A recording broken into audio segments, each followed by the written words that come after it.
اپنی حلال کمائی کرو کہ میرے نبی کا فرمان ہے جو صبح سے شام تک حلال کمانے میں تھکتا ہے اس کے اس دن کے سارے گناہ معاف ہو جاتے ہیں۔ سعد بن معاذ بیٹھے تھے، ان کے ہاتھوں پر اللہ کے نبی کی نظر پڑی تو ہاتھ بڑے سخت تھے، تو ہم نے کہا سعد تیرے ہاتھ اتنے سخت کیوں ہیں؟ کہا جی میں اپنے باغ میں خود کام کرتا ہوں، سخت ہو گئے۔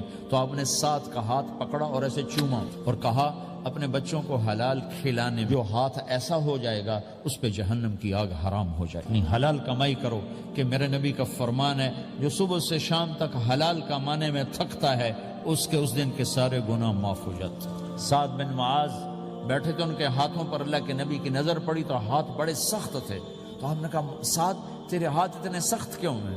کہا جی میں اپنے باغ میں اپنی حلال کمائی کرو کہ میرے نبی کا فرمان ہے جو صبح سے شام تک حلال کمانے میں تھکتا ہے اس کے اس دن کے سارے گناہ معاف ہو جاتے ہیں۔ سعد بن معاذ بیٹھے تھے، ان کے ہاتھوں پر اللہ